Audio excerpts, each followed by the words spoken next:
Hola, hola, bienvenidos. Este es el Sendero del Petrolero, un espacio dedicado a los trabajadores que están en el área de exploración y explotación petrolera. Sin embargo, no necesariamente están en las áreas técnicas como lo son operaciones o ingeniería de petróleos. Es por eso que en su ámbito laboral desconocen de muchos aspectos técnicos que se tratan cotidianamente. Así que si eres un experto petrolero, este canal no va dirigido para ti.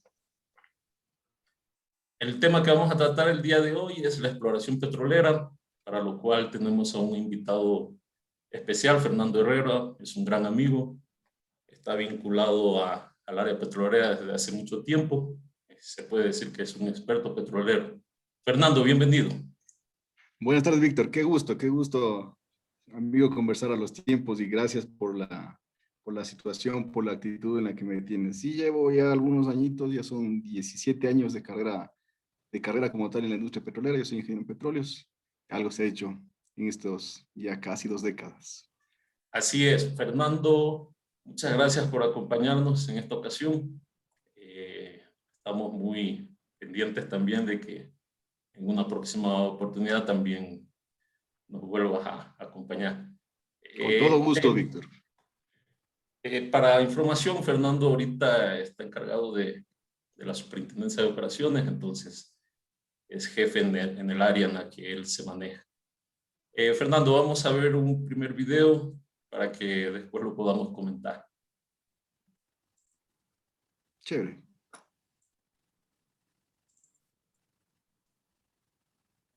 ¿Qué es la exploración superficial?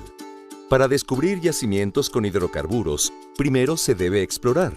Es el primer eslabón de la cadena de valor de los hidrocarburos. La exploración de hidrocarburos se realiza por métodos directos o indirectos. Los métodos directos consisten en muestreos y observaciones que se realizan de manera directa, por ejemplo la perforación de un pozo o la toma de muestras físicas en afloramientos. Los métodos indirectos se basan en la respuesta a la energía aplicada sobre las rocas o en la medición de sus propiedades físicas, por ejemplo la sísmica, gravimetría y la magnetometría. La exploración superficial se refiere a ambos métodos, excluyendo la perforación de pozos. Siempre se mantiene, como su nombre lo dice, en la superficie. ¿Qué tipo de exploración superficial es la más común? Los métodos geofísicos son los más comunes, y dentro de estos destacan los métodos sísmicos. Los métodos sísmicos consisten en propagar energía acústica sobre las rocas y registrar la energía refractada y reflejada que se genera cuando existen cambios en la densidad de las rocas. Es como si se tomara un ultrasonido a la Tierra. Para hacer lo anterior, se requiere una fuente de energía y una gran cantidad de receptores de alta sensibilidad, conocidos como geófonos o hidrófonos, dependiendo si están en la tierra o en el mar. El registro se mide en tiempo, el tiempo que pasa desde que se emite la energía hasta que se reciben sus reflejos en los receptores. Un levantamiento sísmico puede generar hasta 750 terabytes de datos que deben ser almacenados, ordenados y estructurados. Esto equivale a 750.000 copias de la Enciclopedia Británica. Posteriormente, todas estas mediciones son procesadas a través de algoritmos matemáticos complejos para generar imágenes visuales del subsuelo. Listo, Fernando. De lo que pude entender, se usa mucho la sísmica como método de exploración. Ya un poco aterrizando acá en nuestro país, quisiera que nos ayudes con este tema de la exploración, cómo se da a través de métodos directos, a través de métodos indirectos. Asimismo se utiliza mucho la sísmica. Adelante, Fernando. Bueno, de hecho, en base al video está muy didáctico. Efectivamente, se trabaja así aquí en el Ecuador. Se generan mediante, digamos así, mediante muestras directas e indirectas. Las directas en este caso son afloramientos que se puede tratar de geoquímica, muestras de gas que se tienen en los ríos, en sectores involucrados, con este caso de la Cuenca Oriente, donde ya sabemos que existe el petróleo. Posteriormente, con los análisis o modelos de geología en superficie. Y de hecho, el único, pues hay que aclarar que la única manera de definir cuándo existe petróleo es perforando. Y otra manera que va de la mano, porque no puede entrar a perforar a ciegas, es la geofísica. Es la adquisición de data sísmica, como te explicaba en el video. Se generan unas mallas ubicando explosivos y geófonos, que son micrófonos prácticamente, donde se va grabando la onda. Para explicar un poquito, se genera mediante una explosión una onda. Esta onda se dirige hacia los estratos de petróleo y va reflejando, sería una radiografía de los estratos de la Tierra. Normalmente llegan hasta los 3 kilómetros de profundidad para que tengamos una idea. Normalmente se trabaja en pies para nosotros de 9.000 a 10.000 pies, pero para que tenga una idea la gente son en kilómetros, 3 kilómetros. Y se va haciendo un mallado, como explicaba el video, se va haciendo un mallado y la suma de todas esas mallas, tenemos una imagen en fondo, que sería un mapa. Posteriormente, con este mapa, entra el tema de lo que es los reservorios, se hacen por densidades, sabemos cuándo tenemos roca, sabemos cuándo es fluido, de ahí sabemos cuándo es gas, cuándo es petróleo y cuándo es agua. Y mediante estos análisis matemáticos, correlaciones, como ya se tienen varios pozos aquí en el Ecuador, para que tengamos una idea, haciendo un paréntesis, la industria petrolera en el país empieza desde 1920 en el Golfo, lo que es el litoral. Estuvo primero desarrollado por una empresa inglesa. Luego, posteriormente, ingresan hacia el oriente y encuentran petróleo en la década del 60, 1969, si no me falla la memoria, con el lago Agrio número 1. En esa década es donde digamos así, se fragmenta todos los bloques petroleros del país, que en cualquier mapa que se puede ver o una lámina, se encuentran como, decir, una ciudadela, ¿no? Dividido en lotes, y estos fueron concesionados. Aquí estuvieron todas las petroleras, por no decir todas, la mayoría de todas las petroleras que en su tiempo, en la década del 70, tenían interés porque el reservorio del Lago Agrio, Shushufindi, Libertador, Sacha eran reservorios, y de hecho son muy grandes, que hasta ahora producen cantidad de petróleo completamente asombrosa, por la palabra. Ya han pasado 30, 40 años y seguimos produciendo alrededor de 60,000 barriles, que es bastante bueno. Entonces estas empresas entraron y perforaron y definieron que las reservas, en muchos casos, existió petróleo, pero no consideraban, o para ellas no era económicamente rentable. Entonces ellos vendieron. De hecho, todos los campos tienen pozos, 1 o 2 pozos con reservas probadas. Quiero hacer un paréntesis. Las reservas son posibles y son probadas. Posibles con métodos indirectos. Asumimos mediante la geología, la geofísica, los reservorios, que tenemos un valor determinado, un volumen determinado de fluido. Y posteriormente, cuando se perfora, correlacionamos y determinamos si existe esta cantidad. Es decir, Fernando, cuando hacemos la sísmica y todos los métodos geofísicos que tú indicas, ahí todavía estamos en reservas posibles. Esas son posibles. De acuerdo. Son posibles. Cuando perforamos, pasamos a tener reservas probadas. De acuerdo. Otra cosa, esto de la sísmica, yo he escuchado mucho en el ámbito, se ha ido desarrollando a 3D, no sé si hay 4D. ¿Cómo ha evolucionado y cómo estamos acá en el país? Algo también que me llama mucho la atención es que siempre las empresas de servicio de sísmica son empresas extranjeras. ¿Tú crees que esto no se puede dar como un servicio local? A ver, el tema sísmica es bastante, la información que tenemos no está actualizada. La información que tenemos se debe actualizar porque se tiene sísmica de 2D, como tú dices. Ahora ya existe sísmica 3D y sería bueno correr nuevamente en los campos existentes sísmica para definir y entrar en los modelos y definir de pronto si hay pozos de áreas que no han sido drenadas y de pronto sacar algo, o de pronto algo que no se pudo ver, en este momento sí se pueda entrar a perforar y ampliar las reservas o los reservorios que ya existen. Como tú sabes, todo es oferta y demanda, ¿no? Lamentablemente la sísmica no es que es una actividad que se ocupa todos los días. Es el motivo por el cual aquí no existe una empresa, por ejemplo, nacional, son siempre empresas extranjeras. Y adicional, el costo o el análisis que amerita la data son centros experimentados que por lo general o se hacen en Estados Unidos o se hacen en Europa, o bueno, también ahora entiendo que es también en China. Es el motivo por el cual todavía no existe una empresa nacional que pueda hacer sísmica, por las dos cosas, ¿no? Ahí podría haber un nicho de negocio. Claro, Bueno, antes sí, sí, de sí. pasar a la siguiente pregunta, te invito a que veamos un segundo video que igual es Listo. corto.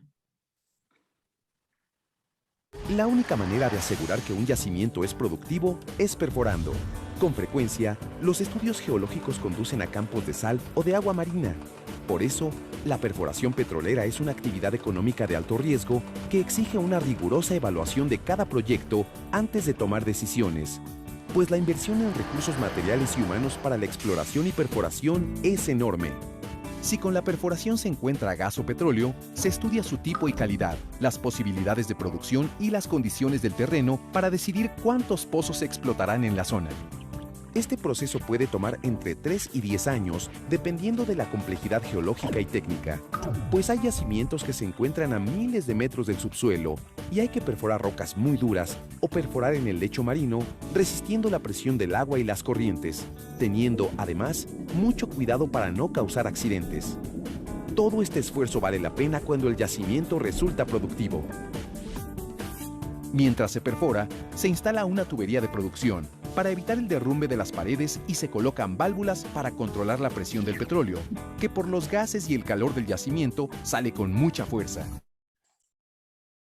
Sí, precisamente lo que tú mencionabas.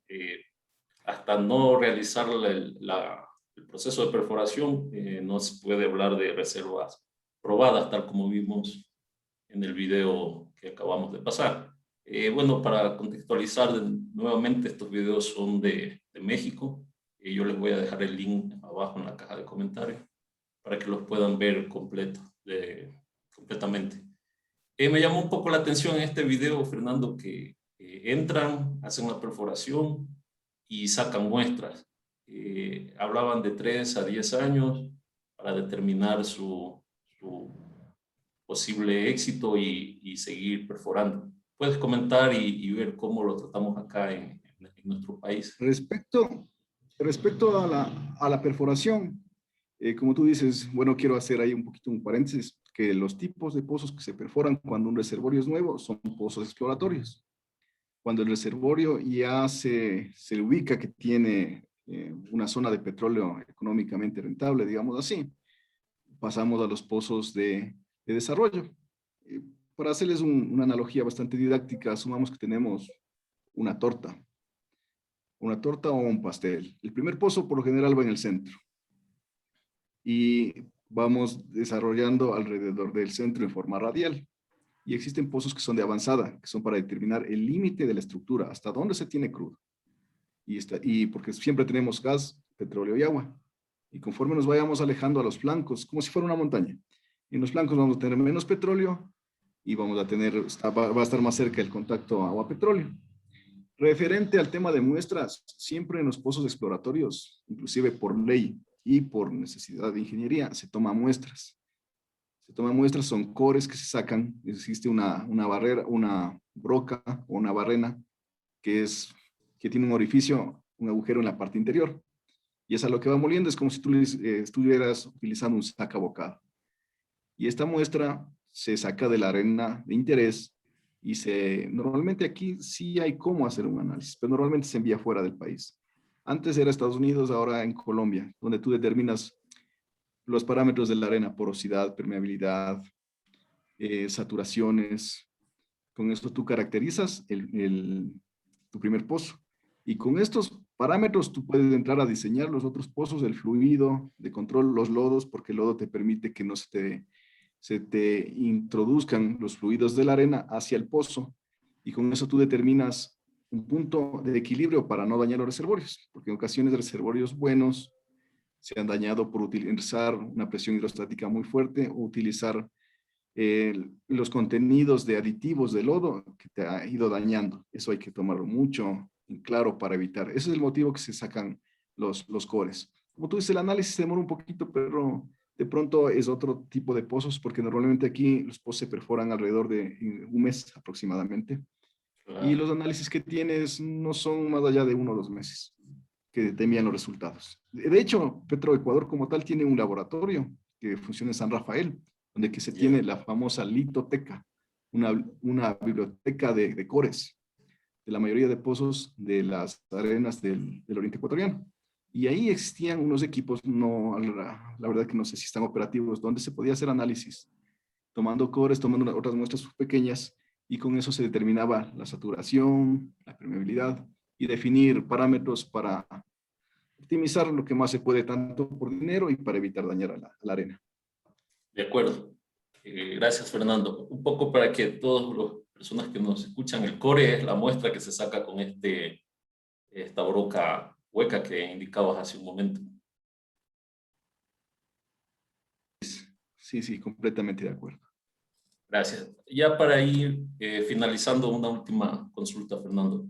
¿Cómo estamos territorialmente en exploración? Todo nuestro territorio ha sido ya, de alguna manera, por lo menos con la sísmica 2D que tú mencionabas, ha sido explorado o nos hace falta.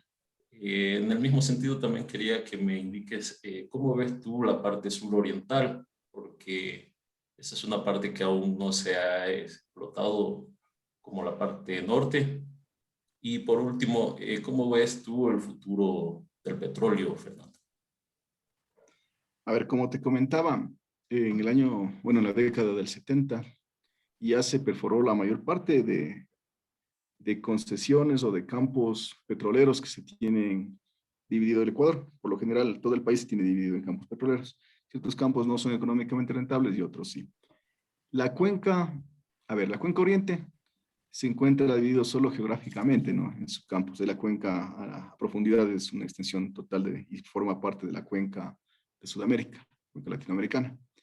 Entonces ya se tiene información. Lo que sí sería necesario, se tienen pozos perforados, de hecho saben cuánto produjo. Lo que tendríamos que entrar es nuevamente con sísmica para definir exactamente cuánto se tiene. Y yo considero personalmente, si vamos explotando desde el 70, que son ya 41 años, no es que ha bajado, hemos cambiado la relación de fluido a crudo, pero todavía estamos bordeando alrededor, en el caso de Petroamazonas, 420,000 barriles. Y con todas las empresas, digamos así, extranjeras, estamos bordeando el 500,000. Nosotros sí podemos subir. De hecho, como te decía, son 40 años que estamos trabajando. Al ser que las empresas extranjeras o el Estado como tal definan y decidan invertir, sea por el medio que sea por los contratos que se definan, considero que sí pudiéramos incrementar por allá. Porque es la misma cuenca, como te decía. Y en la parte del suroriente, porque geológicamente nosotros también tenemos minas, entonces tenemos crudo. Ahora, el tema del futuro del petróleo. Nosotros como Ecuador seguimos dependiendo, estamos alrededor del 35% del Producto Interno Bruto y del presupuesto general del Estado, dependemos del Ecuador, dependemos del petróleo como tal, por lo cual vamos a seguir explotando. Lo que tenemos que ir un poquito más allá, meter la tecnología, ingresar la tecnología que nosotros tenemos, que Ecuador en este caso maneja, ya no solo para hablar de petróleo, sino también hablar del tema de energía geotermal. Nosotros sabemos perforar, digamos, tenemos un departamento de perforación, hubo un proyecto en Chachimiro, donde ya se trataba de entrar con energía, buscar ya ingresar en lo que es de energía geotermal. O sea, nosotros como las empresas petroleras a nivel mundial ya están dejando de ser empresas petroleras, están pasando a ser empresas energéticas. Petroecuador no puede ser la excepción, tenemos que ir por allá.